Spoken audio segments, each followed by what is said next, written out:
Hey there, Riverman fans. I'm Jason Ruff, joined by Riverman head coach John-Guy Trudel and assistant coach Eric Levine. This is Coffee with Coaches, presented by CXT Roasting.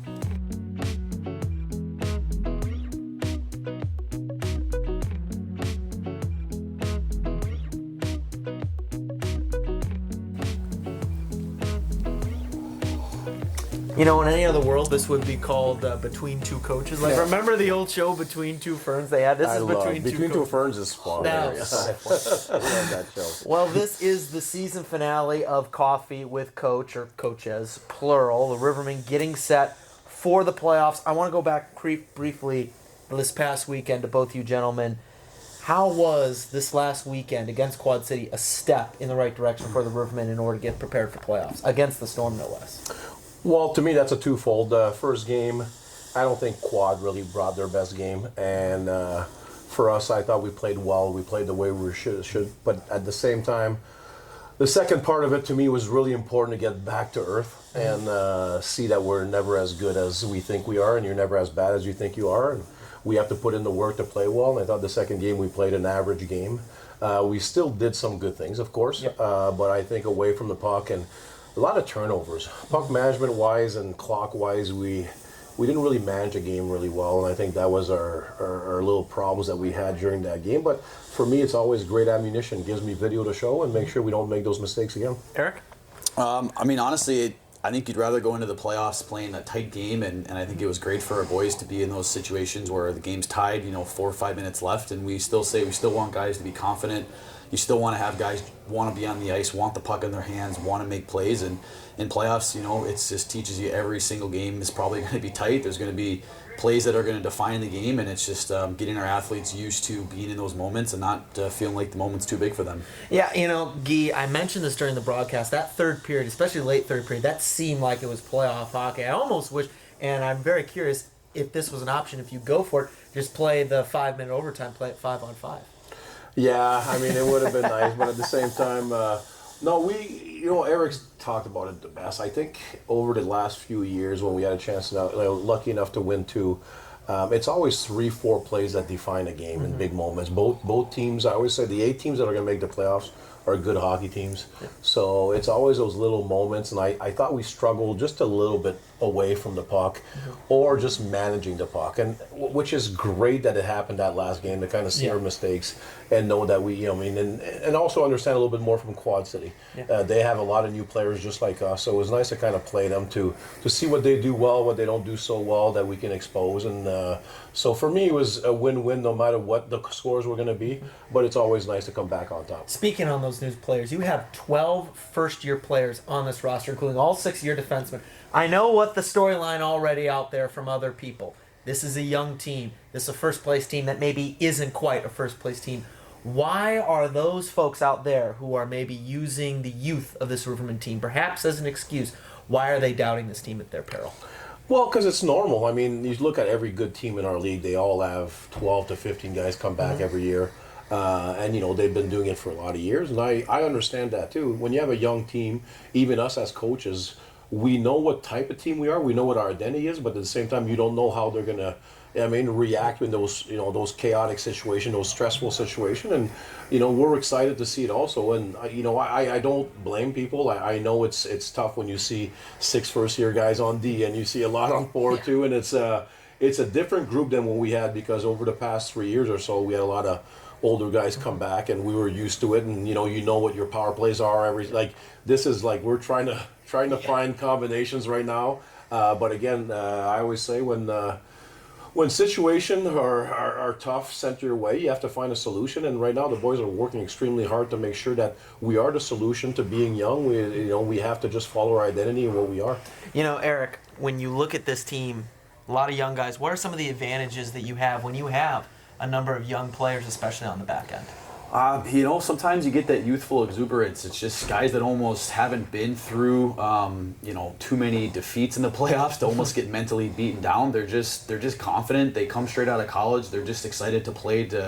Some guys, even like Fenton, right, didn't even know he was going to continue his career, and he gets this second opportunity. And for guys like that, they just look at it as what a fortunate opportunity. And with all the youth, we still have those core veterans, and guys that they can look up to. And so I think it's a great mix. It's guys that are hungry, that they're going to be their first taste of playoff hockey, and they're going to rely on the vets to kind of show them the way. And if our older guys can bring the intensity, we have the legs. And I think with youth comes a lot of energy. It just comes with a lot of guys, even if they make mistakes, they're confident, right? Because the game hasn't beaten them down yet, you know. It's an advantage in that sense, and I think they're just excited to get a taste. And once you get into the playoffs, it's great because everything starts from zero. So you just every game's going to have a new hero, and I think we have a lot of guys that want to be heroes. You know, I need to ask, how is this year going to be different in terms of the identity of the Peoria Rivermen, especially in the playoffs? You've been on a number of teams over the course of the last couple of years, both playing and coaching. How is this year's team going to be different in terms of an identity perspective? It's going to be more speed than it's going to be brute physicality. It's going to be beating guys with their legs. It's going to be playmakers. It's going to be guys moving the puck extremely fast. I mean, certainly we had those key players that moved the puck fast and skated, but we were always a big, heavy team. More of a in-your-face, gapping, hard, heavy, but we still have that. But we also have a lot of pieces of speed, and we call the middle of the ice is the speed zone. We got a lot of guys that can fly, so we're going to beat teams with our legs, and we're going to hopefully rely on our legs to get us through here. This next question is for both of you, Guy. I want to start with you. When you look at some of your newer players that have come in the last month or so, who's really stood out to you? I'd say all of them. If you make our playoff rosters, because you're bringing something. We always say if you bring nothing, you're probably not going to stay here for long. So they all have their qualities. They all have, their deficiencies. And for us, it's to make sure we put them in a situation where we can see more of the qualities and less of the deficiencies. And I think they're all buying in also at understanding that they're going to have a role. Yeah. And that's important. A lot of college guys you get out, they were the stars of college hockey. And now we get them here, and they have to just fit in their role. But we have found a lot of guys that are okay with roles, whatever role that is. And but I'm impressed with a lot of them. I mean, like I said, it all depends on which role you're talking about.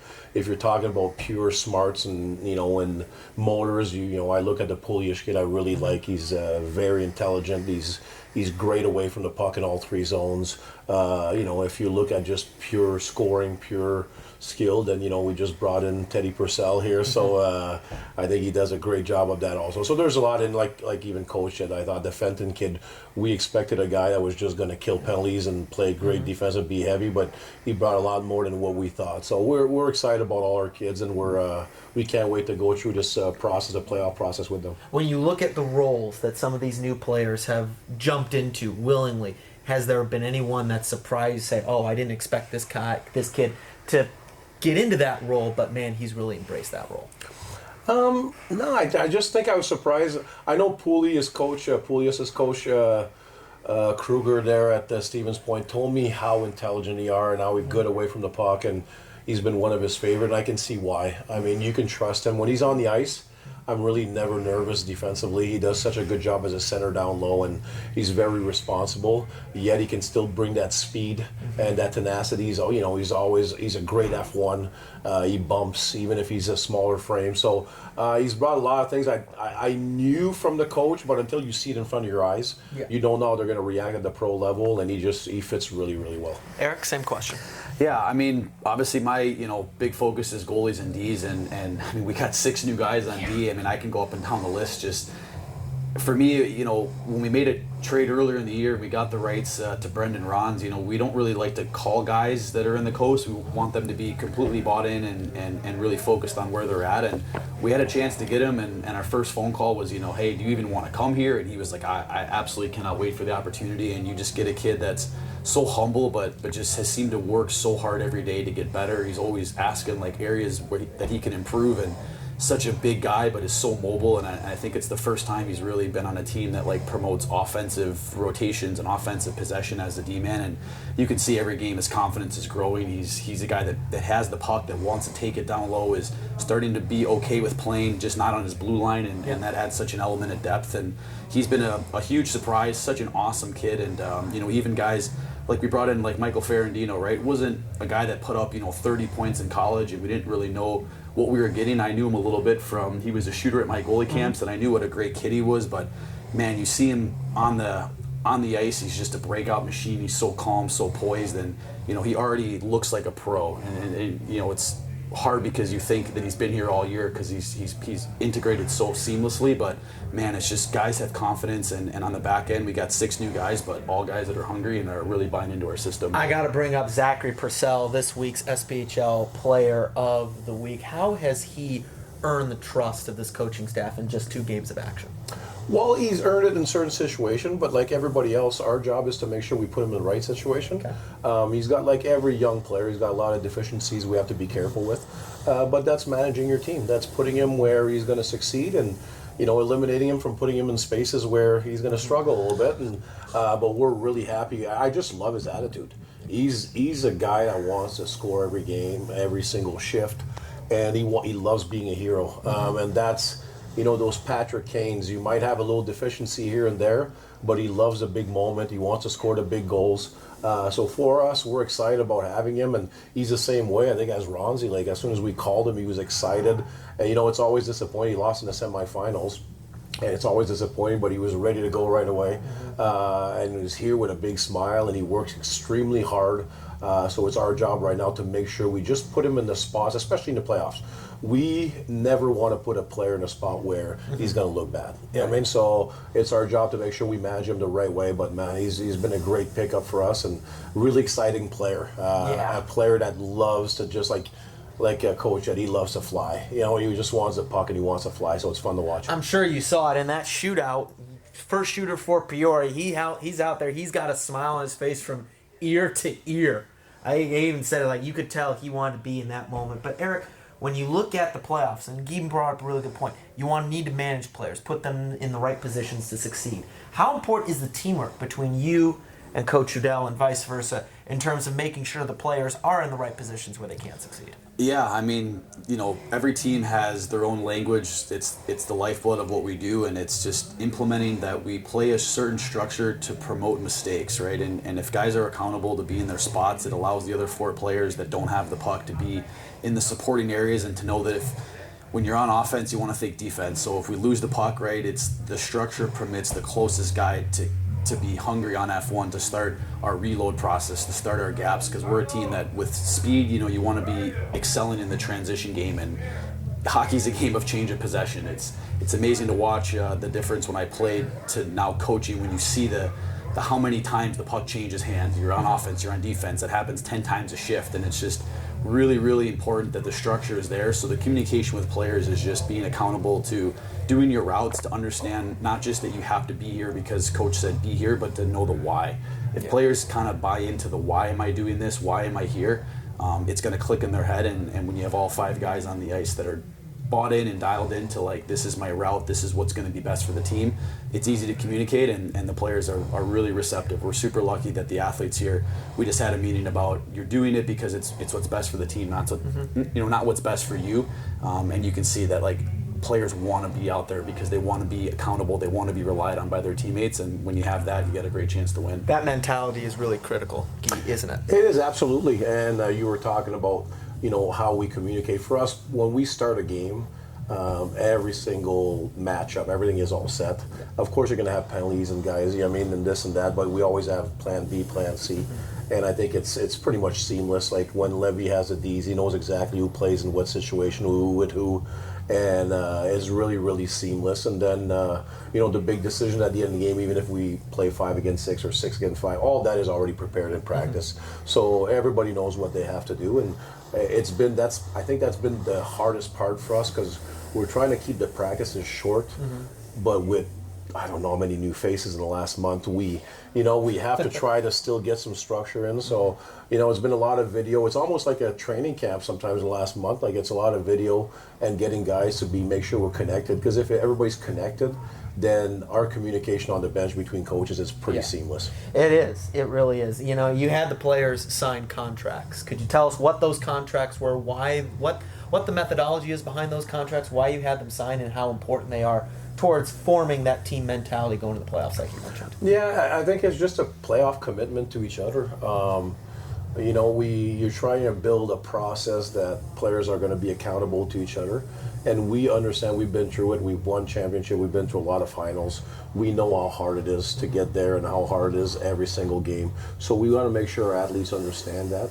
and are committed to it. So we make them sign a contract, a playoff contract, and we write what we feel like is needed to make sure they understand the process that they're going to have to go through. And it's not an easy process, and they're going to have to enjoy pain because there's going to be pain and ice bags and a lot of things. But that's just what you go through. And then, this league, the ECHL, like guys have like 6 months off in the summer to, to come back. So for us, it's about trying to make sure we bring that information and like Levy said, the why. Like we're doing this for this reason, and this is what you're going to have to go through. Right. And if you know that, and if you're ready to do that, sign the contract. That means you're making a commitment to the organization, the team, but most importantly, your teammates. Because at the end of the day, those players win the championship. Playoff hockey is the best type of hockey there is anywhere. And when you're a player, it's all on you. You and I broached this topic a little bit last weekend. Do you miss it at all, getting ready in your stall, knowing you're about to go into a playoff-type atmosphere against a rival, against a tough opponent, and knowing that for everything that's happened over the course of the season, it all now comes down to you? I don't anymore. Really? No, too old, too fat. I missed it, I think, when I retired for about the first 9 or 10 years. Okay. Because as a coach, you can't do anything about it. Right. You can only try to change a few things, but you're not the one going in there and doing what you have to do. And that was really hard for me because I love winning and I wanted to do it, and you can only push so much. Yeah. I mean, so it was tough. Now I'm at the point though that there's so much more rewards, or so much more rewarding for me when I sit with Levy and we come up with a game plan and we work extremely hard every single practice to make sure every single thing is dialed into what we want, and then to see it happening after that, that the players really love each other, they care for each other, they're accountable to each other, and to see the growth in players now, to me that makes me more happy. I feel like even though we're not on the ice doing it, that you have a big part in creating the right culture and the right players and the right athletes to make sure that they do the job that's needed to be done to make our city proud. So if you would ask me 5-6 years ago, I might say yes. Now I know I'm at a good place mentally. I love being a coach, I love being a teacher, and that's where I want to be right now. I would never think of becoming a player. Eric, you're a little more closer to your playing days than Jean-Guy Trudel. Do you miss it, knowing that the game, the playoff, is going to hinge on you and getting ready to go embrace that challenge? No, I walked away from the game on my own accord. It was my decision. I knew it was time, and kind of like he said, I've always embraced the role that I was in. If I played that game as I was dialed into wanting to play to help the team. If I was a backup, my job was to help support the goalie partner, the people on the bench, to bring whatever the life is needed. And now my role is to be a coach and a mentor and just someone that can be there as an extra set of eyes and just kind of keep the bench, rhythm going, and just to point out little things. And I really, really enjoy and embrace this role. And, the cool part is whether you're a trainer, whether you're a player, a coach, everyone has the same, objective. They have the same goal in mind. And so it's really humbling. It's just, I'm so thankful to still be involved in hockey and to still have a chance to, ultimately bring a championship, because when you win, it's just the best feeling, because you know that you couldn't have done it without everyone else, and everyone's thinking the same way. So you feel very much like a unit. Next question for both of you, but I'm very curious. The Rivermen have won 2 championships in the last 3 years. They're defending President's Cup champions. Does that add any additional pressure to you as coaches or to the boys in the locker room? No, I mean, it's fun. That's what you want, right? The best teams have targets on their backs, right? And we love having the target on our back because we know we're going to get the best out of every team. And I've always been a big believer that when the best is brought upon you, that you are going to be able to bring out whatever you have inside of you, right? You don't want it to be easy because it's not as rewarding when you win, right? We know we're not going to win every game 5-0, right? We know we're going to be, at some points, we're going to be down. We're going to see kind of what we're made of, the resiliency. But for coaches, for players, those are moments that are fun, because when you do win, if we're lucky enough to, you're really going to appreciate how hard it was. And it's in that challenge that you really can kind of find out what the reward is all about. Guy, any added pressure for you when you won 2 championships in 3 years? No. I like to say we're playing with house money a little bit right now. So, we waited so long for the first championship in 21-22. And now we won 2 in 3 years, I think 5 finals in the last 7 or 8 years. Yeah. So for us right now, we just attack the process with a lot of pride and a lot of excitement. And the pressure was, if you would have asked me that in 2020, 21, I would have said I feel a lot of pressure. Yes. But now winning two, I do believe that our pressure is off a little bit. We're just doing it because we want to do it, because we want to win for the city of Peoria. And, it's a way better process, an easier process to go through, because like I said, when I coached for 6-7 years without a championship, now every single playoff I felt a lot of pressure. Now I feel more pride and excitement knowing that we found the right players to attack, and we know it's going to be hard. We know we have a lot of first-year players, but we still are very proud of our group, and I feel like we have the right people and the right mentality right now to give Quad City a good run and give any team that we have a good run. Well, it starts Thursday, April 10th, on home ice. That's the big thing. We're going to get home ice for the first game, 7:15 p.m. Game 2 will be on Friday, April 11th at 7:10. It's about time we got a Game 1 at home. Hey, I know that's something you've been campaigning for a while. Yeah, it's nice. It's and we know the first round what to expect, and we're excited. I mean, the playoffs are so fast at this level, so we got to make sure we're ready for Game 1, because we know Quad City's going to get back a lot of players that were sitting out the last few games. So, and they've been a really good team in the last month and a half. They have a winning record, and so we're excited to go. We know it's going to be a big challenge with all our youth. Well, the playoffs all start this Thursday at Carver Arena. Game 1 against the Quad City Storm set for 7:15 p.m. Should be a great one. Eric, Jean-Guy, thank you so much for everything this year. Let's get after in the playoffs. Absolutely, buddy. Great job this year, buddy. Yeah, cheers. Great job. Cheers to our favorite coffee place, right? Favorite coffee place, CXT Roasting. CXT Roasting, baby. And to all of our fans and viewers who joined us on this journey this year. For Jean-Guy Trudel and Coach Eric Levine, I'm Jason Ruff. This has been Coffee with the Coaches, presented by CXT Roasting.